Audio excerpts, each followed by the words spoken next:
Assalamu alaikum na karibu katika udukuzi wa vichwa vya habari vya magazeti mbalimbali ya Tanzania. Leo ni tarehe 18 mwezi wa 4 mwaka 2026, siku nzuri kabisa, siku ya Jumamosi. Nikualike kunako udukuzi wa vichwa vya habari vya magazeti mbalimbali ya Tanzania.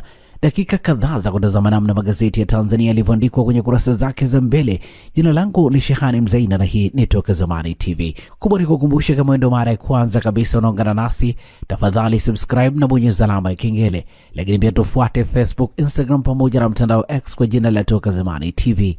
Lakini kubwa, usisahau kuacha comment yako kwa kile ambacho unakitazama kupitia hapa Toka Zamani TV. Asante kwa wale wote ambao wamekuwa wakiandika comment. Tunaanza dukuzi siku hii leo kwa kulitazama gazeti Habari Leo, gwiji la habari Tanzania.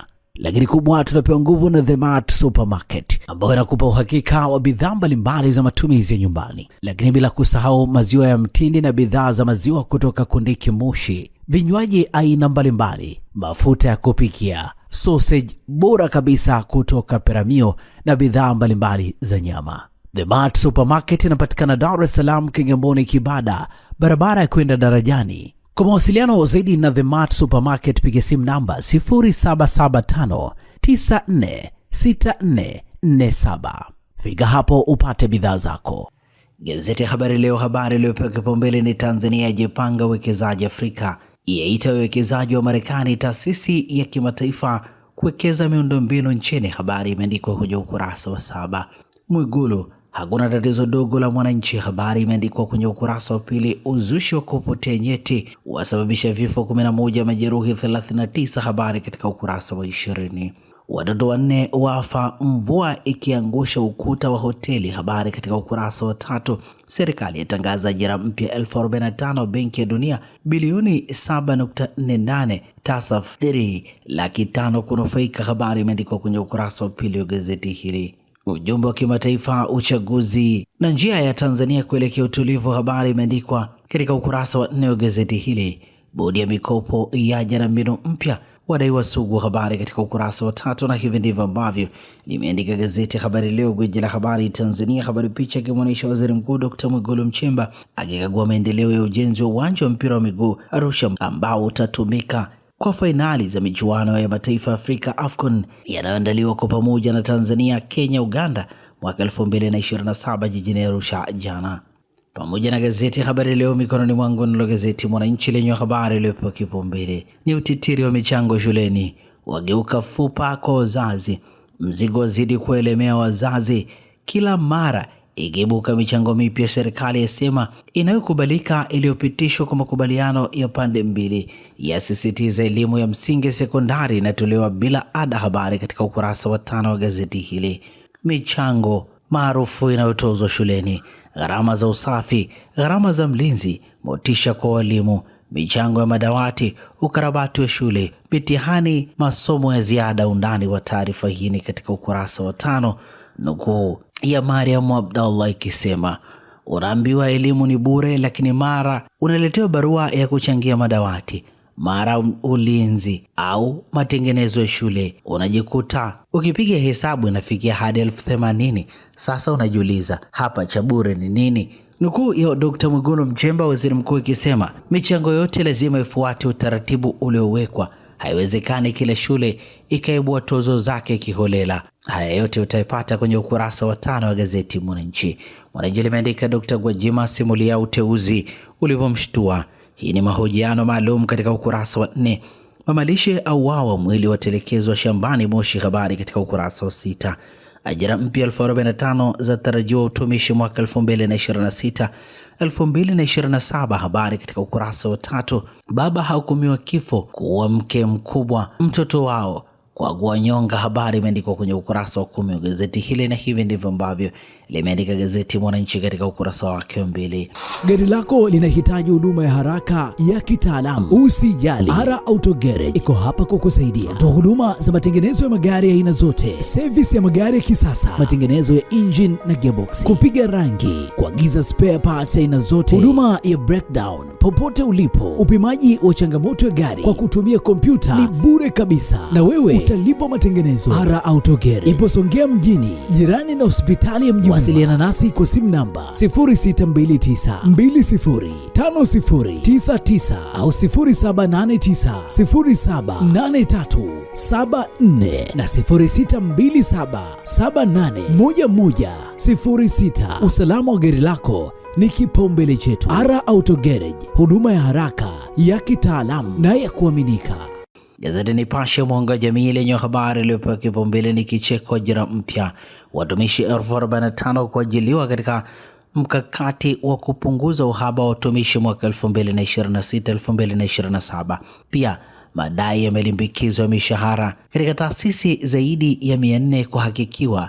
Undani kwa taarifa hii katika ukurasa wa pili, nukuu ikisema serikali inalenga kuacha tabasamu kwa watumishi wa umma kwa kuboresha mazingira yao ya kazi, kuongeza ajira na kuwezesha mafunzo ili kuongeza ujuzi na ubunifu. Dr. Gwajima atangaza mkakati kuwanoa mama na babalishe. Habari katika ukurasa wa 5. Babalishe wao kikatili, mwili watupwa shambani. Habari imeandikwa kwenye ukurasa wa pili wa gazeti hili. Chadema yaja na operation pandisha bendera. Habari imeandikwa kwenye ukurasa wa 4. Utafiti wa baini ukata NGOs zinazosimamiwa na vijana. Habari katika ukurasa wa 3. CCM yapuliza kipenga kumpata mrithi wa Lukuvi jimbo la Isimani. Habari katika ukurasa wa 5 wa gazeti hili, na hivi ndivyo ambavyo limeandika gazeti Nipashe mwanga wa jamii. Gazeti Uhuru kweli daima lenyewe limeandika kibano cha Dr. Mwigulu, serikali inalipa fedha kwa ajili ya miradi, lakini haiwezekani mkandarasi anachukua fedha alafu anashindwa kuwalipa waliotekeleza kazi. Hili halikubaliki. Kiongozi atoa rai siasa za kujenga. Habari katika ukurasa wa pili. Ajira 45 zanukia. Habari ni katika ukurasa wa pili. Ukuta wa watoto wanne. Habari imeandikwa kwenye ukurasa wa 3 wa gazeti hili. Kikwete ateta na Ruto. Mwakilishi wa ngazi ya juu wa mwenyekiti wa kamisheni ya Umoja wa Afrika katika eneo la pembe Afrika na bahari ya Shamu, rais mstaafu Jakaya Kikwete amekutana na kufanya mazungumzo na rais wa Kenya William Ruto. Habari imeandikwa kwenye ukurasa wa 3 wa gazeti hili. Mlima Kidenge, kichocheo cha ukuaji uchumi wilayani Same. Habari katika ukurasa wa 12 na ukurasa wa 13. Mwigulu ulega wakosho barabara za AFCON 2027. Habari katika ukurasa wa 15, na hivi ndivyo ambavyo limeandika gazeti Uhuru kweli daima. Zanzibar Leo kwa kweli na wazi lenye habari iliyopewa kipaumbele Jumamosi leo ni Dr. Mwinyi aitaka EAC kuongeza fursa za ushirikiano kukamilika ujenzi AAKIA kuchochea uchumi. Dr. Khalid. Habari katika ukurasa wa 3. Dr. Mwigulu ahimiza ushirikiano wa kikanda kuchochea uchumi. Habari katika ukurasa wa 6. Meli 4 za Iran zavuka mstari wa kizuizi cha Marekani. Habari katika ukurasa wa 9. Wadau wa haki za binadamu wapongeza kuimarika kwa ustawi wa jamii. Habari katika ukurasa wa 3. Msajili wa hazina Zanzibar DSE wasaini MOU. Habari katika ukurasa wa 2. Dr. Mwinyi ateua viongozi. Habari katika ukurasa wa 2, na hivi ndivyo ambavyo limeandika gazeti Zanzibar Leo kwa kweli na wazi. Na sasa tukikia habari za michezo na burudani kwenye magazeti ya michezo na burudani. Mikononi mwangu na gazeti Mwanaspoti lenye limeandika mfupa mgumu, Simba dhidi ya Yanga ni Jumapili Mei 3 mwaka 2026 uwanja wa Benjamin Mkapa. Man City dhidi ya Arsenal ni kesho Jumapili saa 12 jioni. Upekee uwanja wa AFCON Arusha. Habari imeandikwa kwenye ukurasa wa 3. Kibabage vs Chobedo, Pedro vs Ahmad FA. Habari imeandikwa kwenye ukurasa wa 3. Wanawake na makosa ya urembo bila kujua. Habari katika ukurasa wa 13. EPL Jumamosi ni Chelsea dhidi ya Manchester United saa 4 kamili usiku Stamford Bridge. Brentford dhidi ya Fulham saa 8 na dakika 30 mchana. Leeds dhidi ya Wolves saa 11 jioni. Tottenham dhidi ya Brighton saa 1 na dakika 30 usiku. Na hivi ndivyo ambavyo limeandika gazeti Mwanaspoti katika ukurasa wake mbele. Magazeti ya habari za michezo na burudani. Gazeti Habari Leo lenyewe katika ukurasa wake nyuma limeandika hakuna kulala, ujenzi wa miundombinu AFCON 2027. Pamba yatozwa kodi ya Arusha. Habari imeandikwa kwenye kurasa za ndani. Simba Yanga za pishana robo finali FA. Habari imeandikwa kwenye kurasa za ndani za gazeti hili.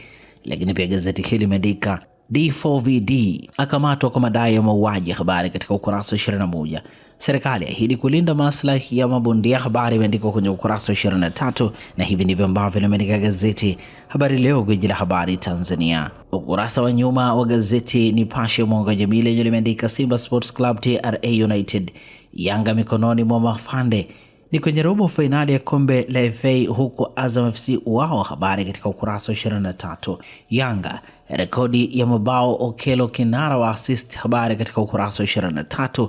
Na hivi ndivyo ambavyo umeandika ukurasa wa nyuma wa gazeti Nipashe. Tumalize kwa kutazama ukurasa wa nyuma wa gazeti Uhuru kweli daima, lenye likiandika Rais Samia aijaza noti Yanga, mastaa Yanga wamshusha pressure Pedro. Simba yapelekwa TRA Yanga jeshini, habari katika ukurasa wa 19. Wasanii watakiwa kuhimiza amani, habari katika ukurasa wa 19. Wajue wasichana warembo na wake za wachezaji wa soka wa Brazil, habari katika ukurasa wa 10.